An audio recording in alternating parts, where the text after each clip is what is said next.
Bom dia, crianças, tudo bem? Hoje é nossa aula de geografia, né? Era para ser matemática, mas como terminou a semana passada, hoje nós vamos fazer a última aula de geografia. E lembrando, vocês descobriram? Me contem, tá? Me mandem no WhatsApp. Quem foi embora, né? Que eu falei ontem, né? Quem tinha ido embora antes de ontem e só vai voltar o ano que vem. Escreva pra Pro para ver se vocês matam a charada, né? Então, a Pro já mandou a correção de geografia das aulas do dia 28 e do dia 14. Façam as correções, tá? Não esqueçam de colocar confere, né? Com a caneta verde, lápis verde, como a gente faz em sala de aula. E vamos à nossa última aula de geografia, que hoje é a partir da página 51, registrando ideias. Só que para retomar, nós vamos vir aqui na página 44, nós começamos com a formação do território brasileiro, né? Nós vimos aqui na página 45 brincando com cartografia, como que era em 1534, 1789 e até 1990, né? Como foi a formação do território, né? Em diferentes períodos da história. Aí, nós entramos aqui na página 46, por que dividir, né? É a conversa que a Marina está tendo com a mãe dela, né? Marina adorou a ideia da mãe e correu para realizar uma pesquisa em busca de promoções de viagem. Elas estão pensando em fazer uma viagem, né? E olha o que a Marina diz, não entendo. Aqui está escrito viagem para os estados brasileiros e depois aparece regiões brasileiras. Afinal, quantos estados e quantas regiões tem o Brasil, né? Aí nós temos aqui o mapa político na página 47, que está aqui com a divisão das unidades federativas, né? Olha, o Brasil ele é dividido em 27 unidades federativas, formadas pelo Distrito Federal e 26 estados, né? É no Distrito Federal que se localiza Brasília, né? Que é a capital do nosso país, Brasília é a capital do Brasil, né? E essa divisão é conhecida como político-administrativa, né? Ou seja, os estados do Brasil foram assim estabelecidos para facilitar a administração e a organização dos estados, né? Aí, na página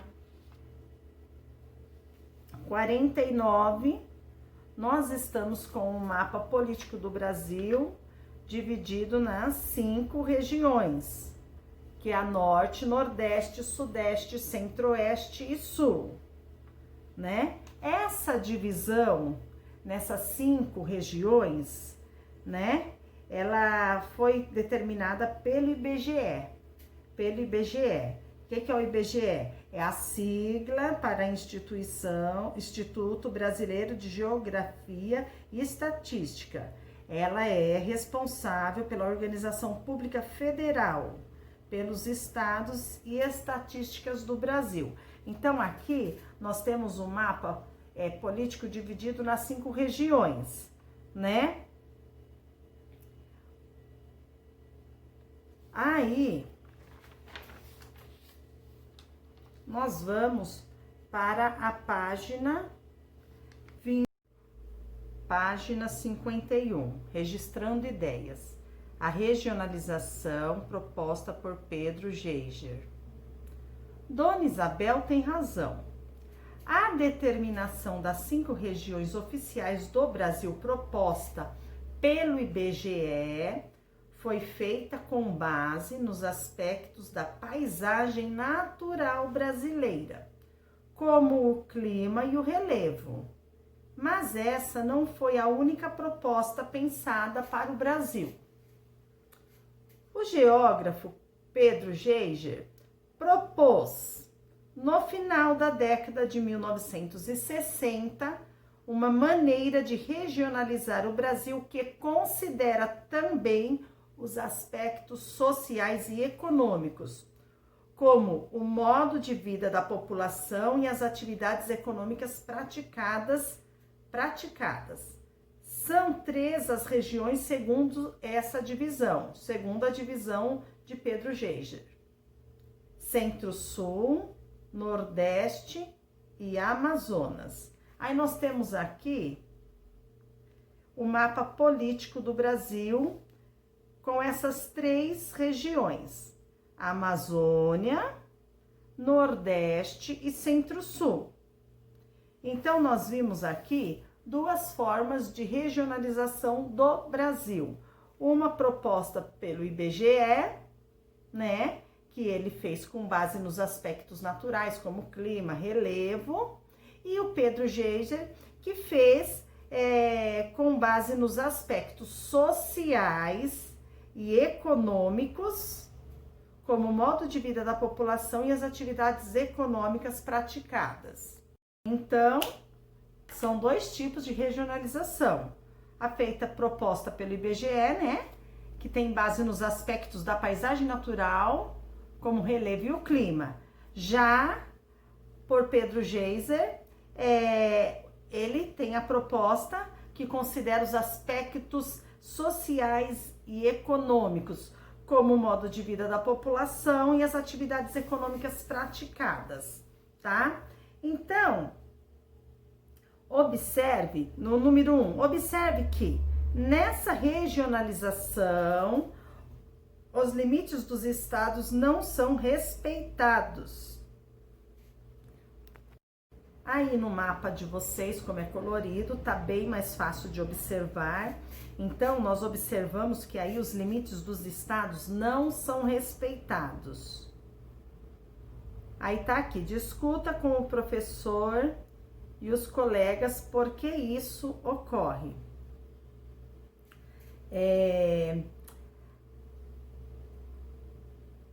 A divisão do Brasil nas regiões auxilia principalmente os órgãos públicos em suas pesquisas e estatísticas sobre atividades econômicas e sociais desenvolvidas no país, bem como nos estudos das características físicas do território, né? Então, esse tipo de regionalização aqui do Pedro Geiger, então, ele leva em consideração os aspectos sociais e econômicos. Aí no 2, reflita sobre as 2 formas de regionalizar o Brasil que você conheceu. Qual delas você acredita ser a melhor? Justifique sua resposta. Qual para vocês é a melhor? É a que faz a regionalização nos aspectos da paisagem, né? O relevo e o clima, ou que leva em conta o modo de vida da população e as atividades econômicas praticadas? Qual dessas 2 vocês acham, acreditam ser a melhor? Aí vocês vão justificar a resposta de vocês, tá? Aí nós vamos para a página 52. Como o governo está organizado? Depois de pesquisar vários roteiros de viagem, a família de Marina concordou em conhecer uma cidade histórica do Brasil, Ouro Preto, que se localiza no estado de Minas Gerais. Aí a questão número 1. Segundo a divisão do Brasil pelo IBGE, a qual região Minas Gerais pertence? Então, de acordo com a divisão política do IBGE, vocês estão com o mapa político aqui da página 49. Então, para responder a questão número 1, vocês vão observar o mapa da página 49 e vão ver, segundo o IBGE, qual é a região que Minas Gerais pertence? Norte, Nordeste, Sudeste, Centro-Oeste ou Sul?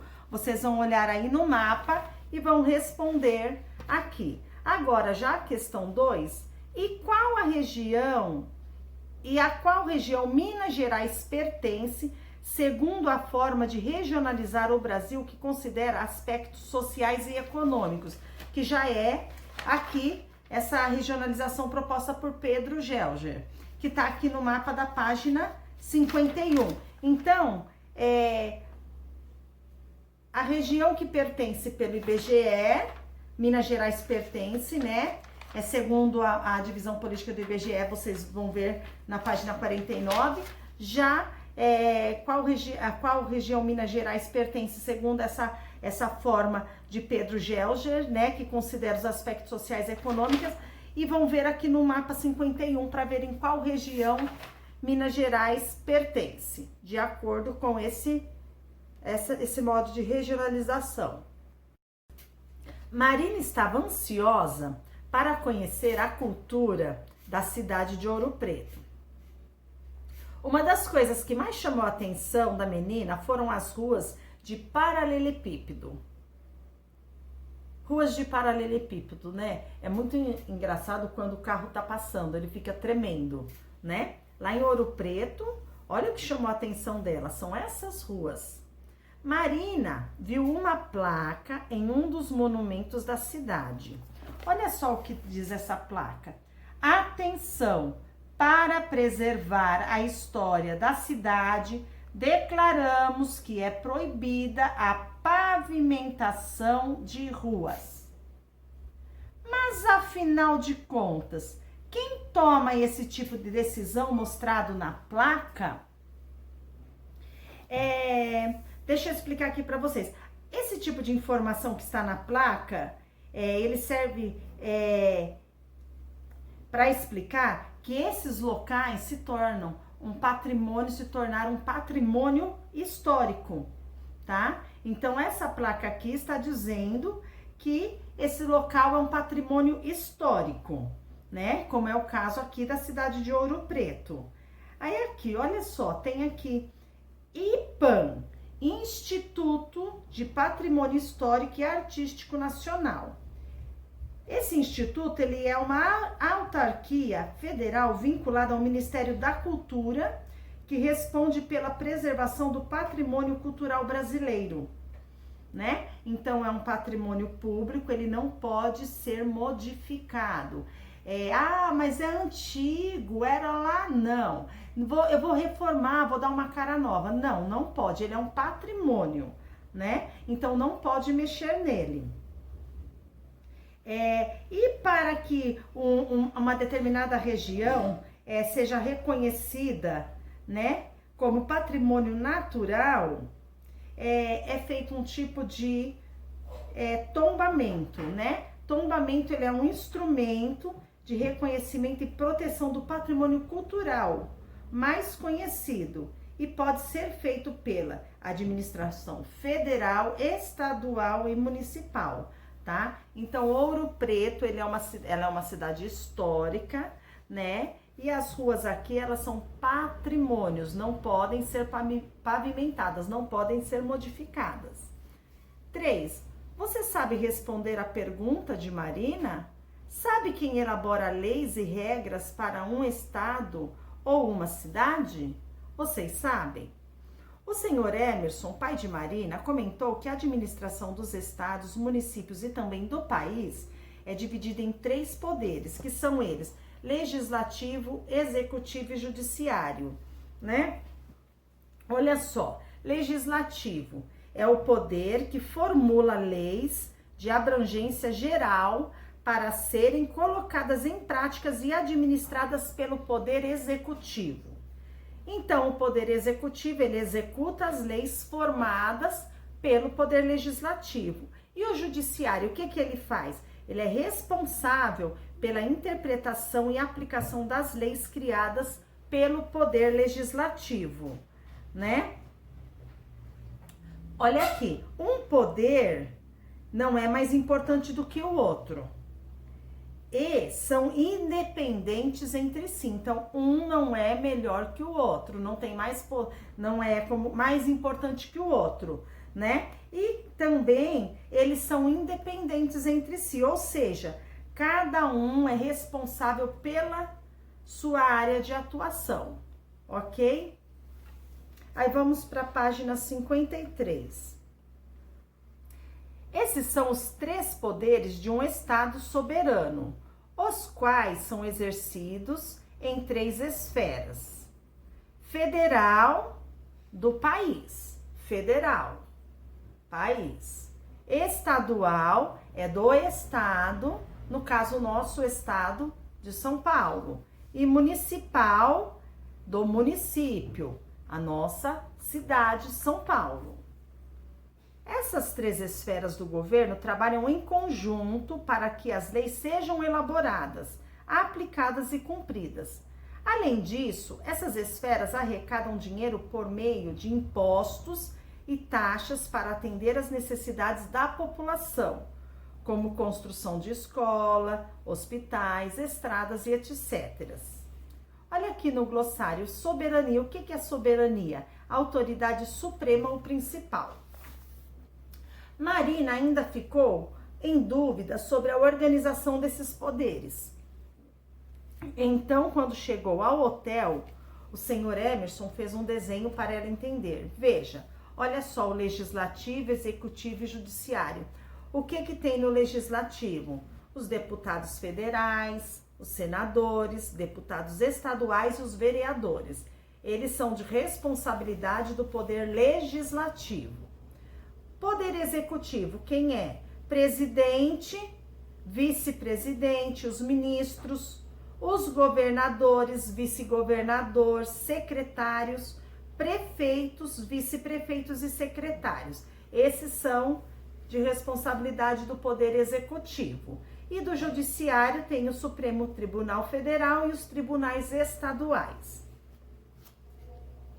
4. Marina conseguiu entender como estão organizados os 3 poderes.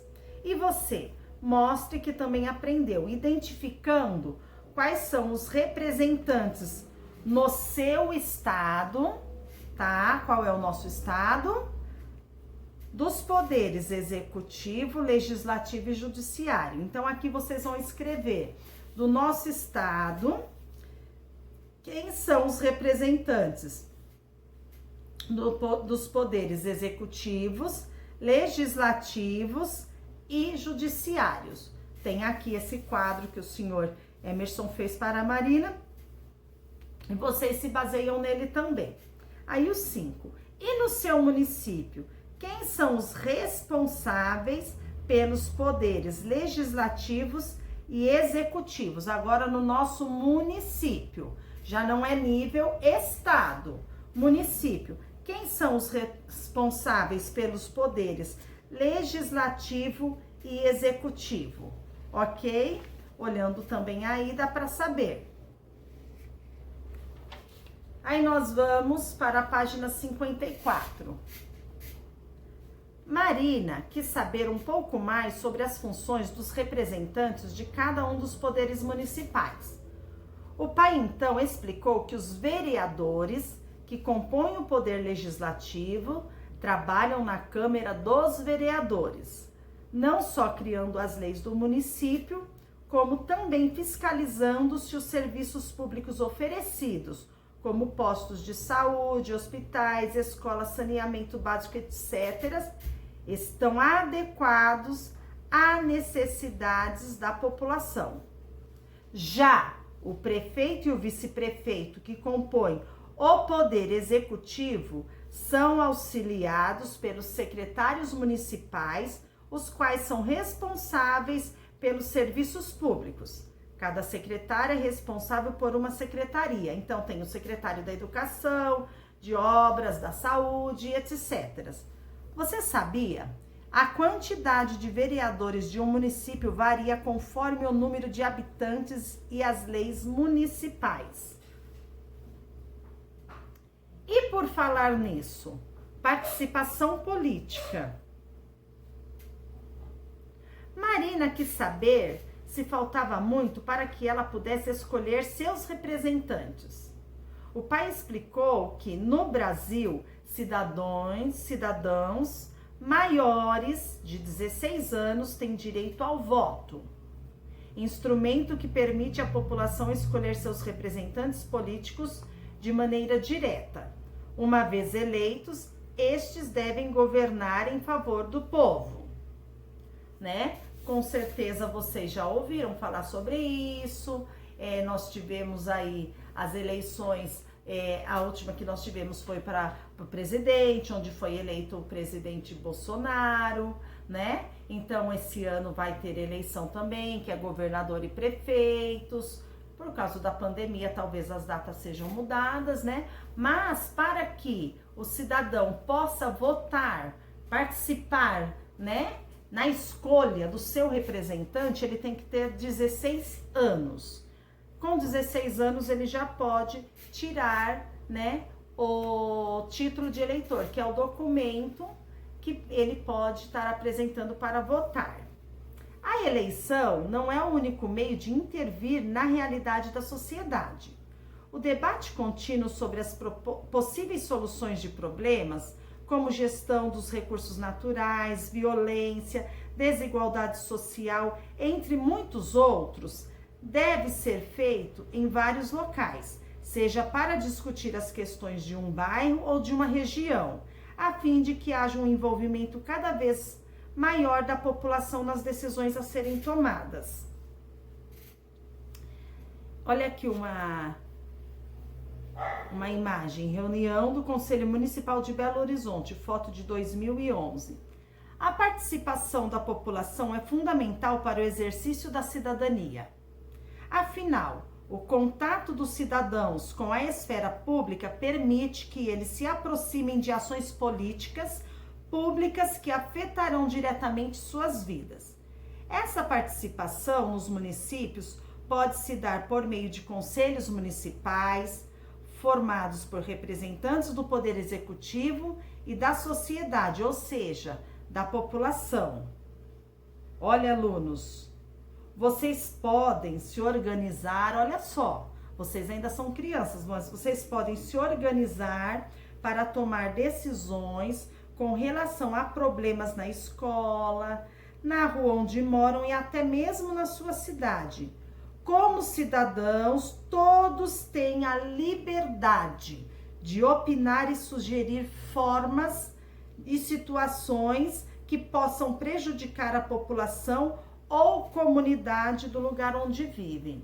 Então, todos os cidadãos, eles têm esse direito de tomar decisões, têm a liberdade de opinar, de sugerir.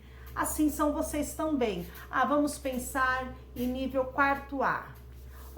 Podem sim, juntos, chegar a elaborar, a discutir uma solução, né, a opinar, a sugerir, assim talvez seria melhor. E assim, juntos nós podemos chegar a uma conclusão de algo que possa melhorar no desenvolvimento das nossas aulas, né? Então, vocês também têm esse direito. Página 55. Em geral, esses conselhos podem decidir o que será feito com o dinheiro destinado às obras do município. Nesse caso, o prefeito deve fazer cumprir essa decisão. Debata com os colegas e professor a importância da participação política dos jovens e faça uma reflexão sobre a maneira como a sua geração pode contribuir para o futuro. De que maneiras vocês acham que vocês podem contribuir? Essa geração pode contribuir para o futuro, né? Podem dar essas sugestões, podem opinar. Através de que meios? Que meios se tem para fazer isso, né? Então, assim, nós sabemos que qual que é um veículo melhor de informação, ele é rápido na informação. Nós temos aí o acesso à internet, né? Pela internet, pelas mídias sociais, pelas redes sociais, né? Se pode fazer, tá? Aí nós vamos aqui, olha, outras leituras. Verbete de dicionário. Vocês estão com o dicionário, né, em casa, pode estar vendo. Olha aqui. Durante a conversa com o pai, Marina teve a curiosidade de saber o significado da palavra política. Para ajudá-la nessa compreensão, o senhor Emerson mostrou a ela o seguinte verbete do dicionário. Olha só aqui o dicionário. Política. 1. Política, prática de governar, dirigir um país. A política de um governo. 2. Estratégia, forma de dirigir algo, a política salarial de uma empresa, né? Então, quando a gente vê lá no dicionário, vocês já procuraram, né? Tem 1, tem 2, lembra que às vezes a professora fala? Ah, qual que é o significado? Não, ali no 1 tá explicando o significado, né? 1. Em um verbete de dicionário encontramos, o que nós encontramos? A escrita correta de uma palavra, a forma como devemos falar uma palavra, os possíveis significados de uma palavra. Qual dessa ou quais dessas afirmações estão corretas em relação ao verbete do dicionário? 2. Releia o verbete com atenção.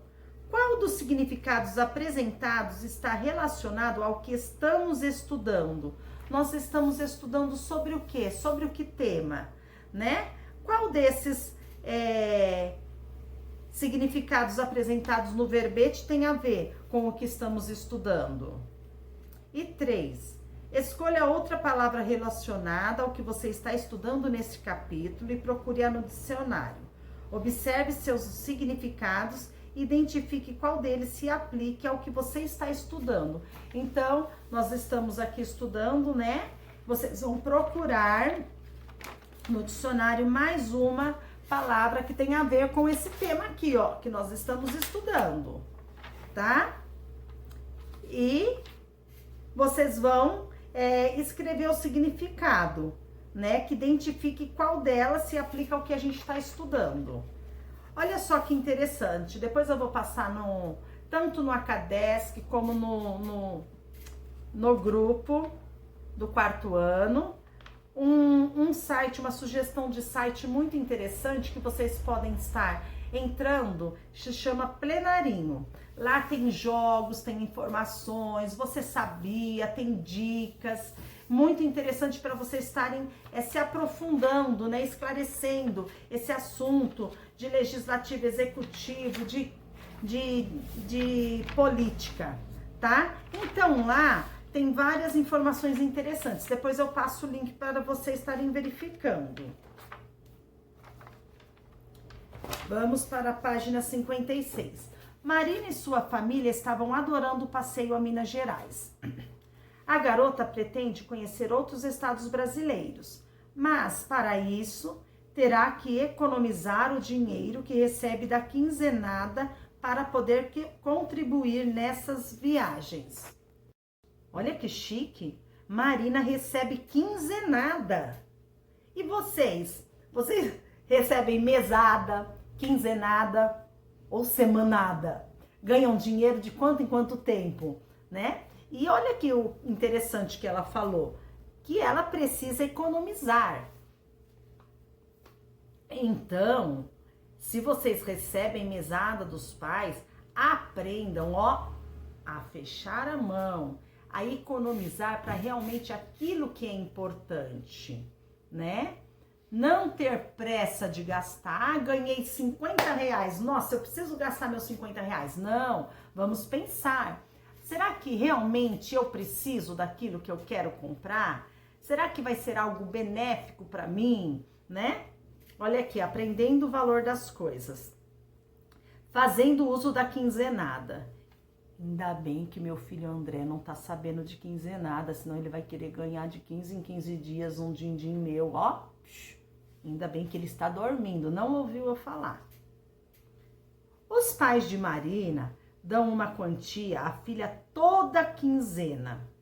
Junto com essa quantia, Marina recebe uma série de conselhos e orientações sobre a melhor maneira de usá-la. Seus pais sempre a ensinaram a gastar de forma consciente, analisando os prós e os contras de cada consumo e a relação custo-benefício do produto a ser comprado. Marina já está pensando na colaboração que pode dar aos pais na próxima viagem de férias. Pesquisando os roteiros na internet, encontrou algumas opções para avaliar se vale a pena o investimento do seu dinheiro. Analise as opções de passeio que Marina encontrou. Para isso, você deve considerar o preço, as vantagens e as desvantagens de cada viagem. Depois escreva qual é a melhor opção a escolher e explique sua resposta. Aí vamos lá aqui essa tabela. Para ir para Curitiba, Paraná, ela vai ter que dar uma contribuição de R$120. As vantagens: hospedagem barata, bons preços de táxi e ônibus, gastronomia variada e barata. Desvantagens: hospedagem longe das atrações turísticas. Gramado, Rio Grande do Sul, ela vai ter que contribuir com R$217. Quais são essas vantagens de Gramado? Gastronomia variada, hospedagem aconchegante e bem localizada. E as desvantagens? Hospedagem e passeios caros. Caldas Novas, Goiás, essa aí eu conheço, viu? Muito gostoso. Contribuição que ela vai ter que dar, R$109. As vantagens: hospedagem barata e perto das atrações. E as desvantagens? A alimentação e passeios caros, realmente. Caldas Novas é muito gostoso. Você tá hospedado ali, tanto dentro do parque, né? Ou fora dele ali, mas você tá próximo às atrações. Só que, gente, vai ter uma comida cara pra caramba, é lá dentro. Se você quiser comer no hotel, você gasta uma fortuna. Então, as pessoas às vezes resolvem. Quando eu fui, eu ia comer nos restaurantes, self-service, essas coisas, né? Para poder economizar um pouco. Então, aqui vocês vão escrever qual é a melhor dessas opções a escolher e explicar a resposta de vocês. Então, aqui na página 57. Viajar e conhecer novos estados é uma ótima forma de estudar geografia. Ai, que bom, né? Se todos nós tivéssemos a oportunidade, né, de viajar. Um final de semana eu vou viajar para um lugar mais perto, né? Fico ali num hotel, conheço aquela cidade, férias. Nossa, seria muito bom realmente, né? Pena que ainda não inventaram a semente da árvore de dinheiro. Se tivesse inventado, olha, eu derrubaria desfaria de um pedaço do meu quintal, quebraria todo o cimento, faria aquela preparação da terra e jogaria semente para nascer uma árvore de dinheiro. Mas ainda não existe, então tem que pensar muito bem antes de gastar. Mas seria muito bom se a gente tivesse aquela varinha lá, né? Tipo, não, e aparecesse. Seria bom. Mas vamos voltar aqui à apostila. Marina faz muito bem em se interessar pela cultura de lugares diferentes de onde ela mora. Enquanto não consegue o valor suficiente para as próximas viagens, a menina pode matar a sua curiosidade a respeito de outros lugares por meio de livros e da internet. Faça como ela e descubra um pouco mais sobre os estados do Brasil.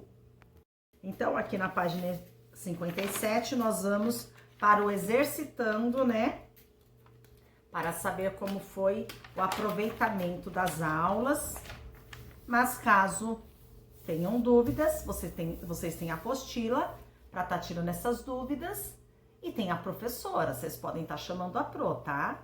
Eu fico muito feliz quando alguém me chama, faz uma chamada de vídeo, ou de vídeo, eu prefiro de vídeo, viu? Quando tiver dúvida, chama a pro em chamada de vídeo pra gente se ver, matar a saudade, tá bom? Então, exercitando. 1. Massaru fez um trabalho para a escola com o seguinte título: Brasil, o país que nasceu gigante. Marina tentou explicar para o amigo que o Brasil nem sempre foi assim, mas ele não entendeu. Como você explicaria a Massaru que a ideia do título de seu trabalho está errada? Então, nós vimos, né, como lá no passado, como era o Brasil.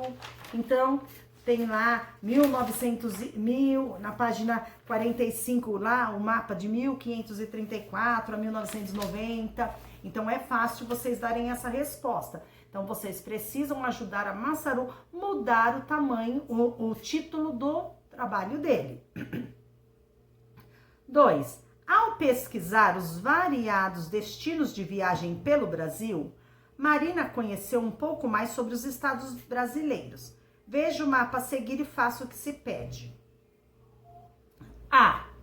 Escolha 5 cores diferentes e pinte de uma única cor os estados que compõem uma mesma região. Se necessário, consulte o mapa da página 49, que apresenta quais são as regiões brasileiras e estados. Tá vendo que aqui é a divisão pelo IBGE, né? Que nós temos o Centro-Oeste, Nordeste, Norte, Sudeste e Sul. Então, cada uma dessa região, vocês vão pintar a legenda com uma cor e pintar o mapa da mesma cor da legenda. 2. Preencha a legenda pintando os quadrinhos com a cor escolhida para cada região. Ok? Simples, simples. Pintem bonito, tá? 4º ano não sai da margem, né? 4º ano pinta legal. Não começa a pintar forte, aí depois tá cansado, tá com preguiça, vem fraquinho. Não, faz uma coisa bem bonita, tá bom, crianças? Página 58. O C, ainda referente ao exercício 2. Agora complete a frase a seguir. A região com maior número de estados é a... Qual que é a região que tem maior número de estados? As regiões com o menor número de estados são quais das duas que tem o menor número de estado? Tá? 3. Na hora de estudar as regionalizações, Anitta fez a maior confusão. Ela misturou a regionalização política administrativa do IBGE com a regionalização geoeconômica. Explique para Anitta as principais diferenças entre elas. Então, tá aqui, né? Nós estudamos aqui na página. Vamos lá. Página 49, administração pelo IBGE. E na página 51, a geoeconômica. Tá? Então, vocês vão colocar aqui as principais diferenças entre elas. 4. Anitta comentou com Marina que gostaria que o Brasil fosse dividido em menos estados porque não estava entendendo a importância de sua divisão em tantas unidades federativas. Explique para ela qual é essa importância. Tem lá na apostila, num diálogo da Marina, né? Então, é fácil estar respondendo também. 5. Os 3 poderes de um Estado contribuem para a sua organização e administração. Preencha as lacunas abaixo com o nome do poder governamental a que se refere cada afirmação. Então, vocês vão por aqui, tem aqui. É o poder responsável por exigir o cumprimento das leis criadas. Qual é esse poder?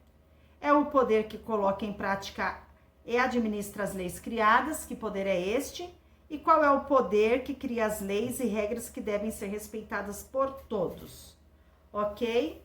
É fácil, consultando a apostila, de olho no que eu aprendi de todas as matérias, nós vamos fazer depois. Vamos fazer em sala de aula, quando nós voltarmos para a escola e fazer uma revisão de tudo isso. Ai, Pro, olha, eu tô respondendo as questões, eu não estou entendendo muito bem, aí eu pego a correção, eu vi que eu não fiz igual ao que é para ser feito, eu fiz a minha correção, só que mesmo assim eu fiquei com dúvidas. É normal, tá? Nós estamos tendo a nossa aula por vídeo, é mais complicado, nós não temos aquela interação na sala, mas depois a Pro vai retomar, tá? A Pro vai fazer a correção de todas as respostas pessoais, nós vamos estar lendo, fazendo uma revisão de tudo, tá? Ai, é muito complicado essa parte de política. Sim, ela é complicada, mas aos poucos nós vamos pegando e a Pro vai revisar bastante com vocês na sala de aula, então fiquem tranquilos. Aí a última página de geografia, a página 59, minhas ideias, nossas ideias.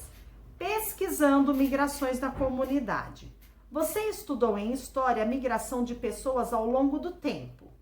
E em geografia, localização e formas de representação no espaço. Aprendeu também a localização do Brasil no mundo e como o território de nosso país está dividido. Em dupla, você e um colega deverão utilizar esses conhecimentos para realizar as atividades propostas em História e em Geografia sobre as migrações humanas no Brasil. Depois de realizar a pesquisa solicitada em História, é hora de realizar no mapa abaixo as atividades 1 e 2 propostas. Então, vamos lá para a História, né? Na última página, minhas ideias, nossas ideias, né? Que vocês tinham que fazer aqui na página 56 de História, né? Uma pesquisa com pessoas que você conhece, como vizinho, familiares e pessoas da escola, né? Fazendo essas perguntas. Já expliquei que é para fazer em forma de trabalho, né? Por uma capinha bonitinha, fazer essa pesquisa. Aí, depois disso, vocês vão vir aqui, né? Depois de realizar a pesquisa solicitada em História, lá na página 56, é hora de realizar o mapa abaixo, as atividades 1 e 2 propostas. 1. Pinte os estados que foram citados pelos entrevistados como destino de migrações em cores diferentes, tá? Então, aqui tá a pergunta, né?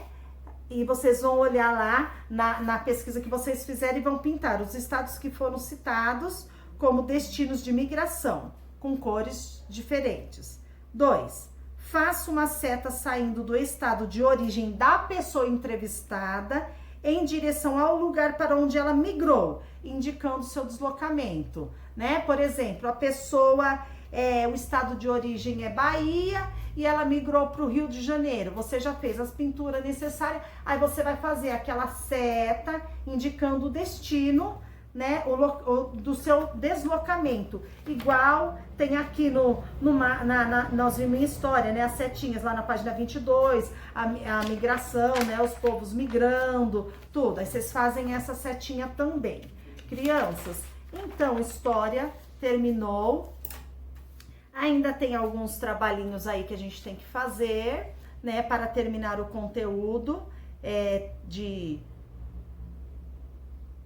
matemática. Ainda tem trabalho que a Pro vai passar para terminar.